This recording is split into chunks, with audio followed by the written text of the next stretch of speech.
Hello అండి. అందరికీ నమస్కారం. Welcome back to our channel. ఈరోజు నేనైతే మీకు ఒక యమ్మీ స్నాక్ రెసిపీ అయితే చూపించబోతున్నానండి.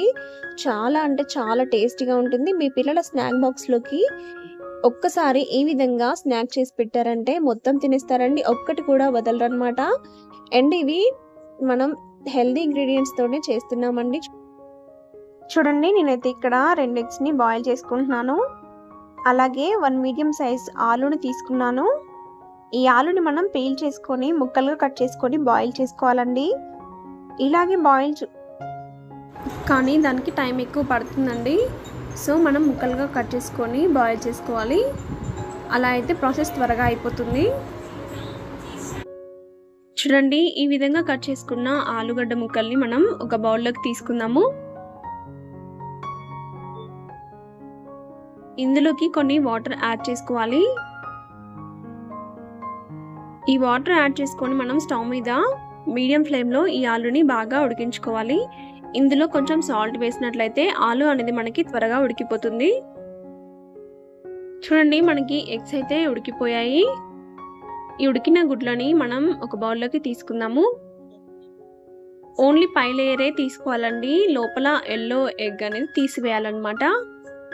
మనం ఇక్కడ వైట్ ఎగ్ మాత్రమే యూజ్ చేస్తున్నాము.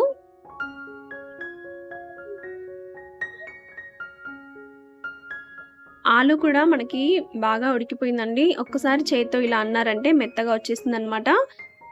ఇలా వచ్చేంత వరకు ఉడికించుకుంటే సరిపోతుంది. ఇప్పుడు మనం ఉడికించుకున్న ఎగ్స్ని ఇలా చేత్తో మ్యాష్ చేసుకోవాలి, లేదా మీరు గ్రేట్ చేసుకున్నా పర్లేదండి. ఇందులోనే ఉడికించిన ఆలు కూడా వేసుకొని ఈ ఆలుని కూడా మంచిగా మ్యాష్ చేసుకోవాలి. అలాగే ఇందులోకి ఒక హాఫ్ క్యారెట్ని నేను ఇలా తురుముకుంటున్నాను. ఈ క్యారెట్ తీసుకోవడం వల్ల కలర్ అనేది బాగా ఉంటుంది, అండ్ టేస్ట్ కూడా బాగుంటుందండి. మనం దీంట్లో వేసుకున్న ప్రతి ఇంగ్రీడియంట్ కూడా హెల్త్కి ఎంతో మంచిది కదా. సో మీ పిల్లలకైతే ఈ స్నాక్ అనేది ఖచ్చితంగా చేసి పెట్టండి. ఇందులోనే 2 టేబుల్ స్పూన్స్ కార్న్ఫ్లోర్ వేసుకోవాలండి. ఈ కార్న్ఫ్లోర్ వేసుకోవడం వల్ల మనకి బైండింగ్ అనేది బాగా వస్తుంది. అలాగే రుచికి సరిపడినంత సాల్ట్, అలాగే కొంచెం కారం, ధనియాల పొడి, గరం మసాలా పొడి కూడా వేసుకోవాలి. ఇక్కడ అన్ని నేను కొంచెం కొంచెం వేసాను. చిన్న పిల్లల కోసం ఇలా వేయండి, సరిపోతుంది. ఒకవేళ మీ పిల్లలు కారం బాగా తిన్నట్లయితే కొంచెం ఎక్కువగానే వేసుకోండి, పర్లేదు. మా బాబు అయితే చాలా తక్కువగా తింటాడండి. మీ పెద్దవాళ్ళకు కూడా ఈ స్నాక్ నచ్చితే నాకు కామెంట్ సెక్షన్లో కామెంట్ చేయండి. పెద్దవాళ్ళకి ఎలా చేయాలో నేను ఒక వీడియో చేసి చూపిస్తాను. చాలా అంటే చాలా టేస్టీగా ఉంటాయండి. ఇప్పుడు అన్నిటినీ కలుపుకొని మనం ఇలాగా బాల్స్ లాగా చేసేసుకొని కట్లెట్ లాగా ఒత్తుకోవాలి. చూడండి, నేను ఎలా చేసుకుంటున్నానో ఇలా చేసేసుకోవాలి. అన్నిటినీ ఈ విధంగానే చేసుకొని పక్కన పెట్టుకుందాము. మనకైతే ఈ మిక్చర్ అనేది పర్ఫెక్ట్గా వచ్చిందండి. చూడండి,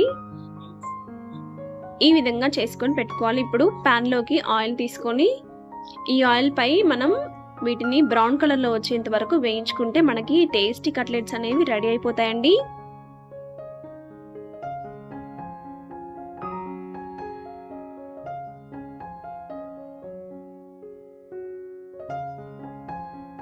ఇవి ఒకవైపు వేగిన తర్వాత మరోవైపు తిప్పుకొని 2 వైపులా మంచి కలర్ వచ్చేంత వరకు వేయించుకుంటే సరిపోతుంది. అంతే, టేస్టీ కట్లెట్స్ రెడీ.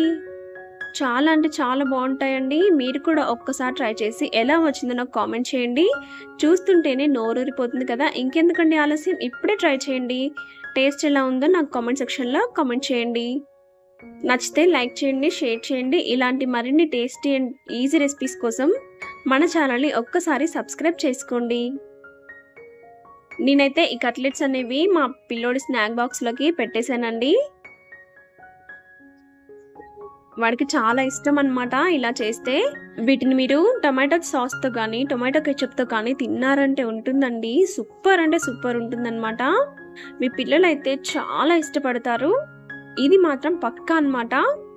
ఒక్కసారి ట్రై చేసి చూడండి, యమ్మీ టేస్ట్ ఉంటుంది. అండ్ ఇందులో మనం ఆలు, క్యారెట్, ఎగ్ వేసాం కాబట్టి పిల్లల హెల్త్ కూడా చాలా మంచిది. మా బాబు స్నాక్ అయితే రెడీ అయిపోయిందండి. చూడండి, లోపల కూడా చాలా సాఫ్ట్గా ఉంటుంది. నచ్చితే వీడియో లైక్ చేయండి, షేర్ చేయండి, కామెంట్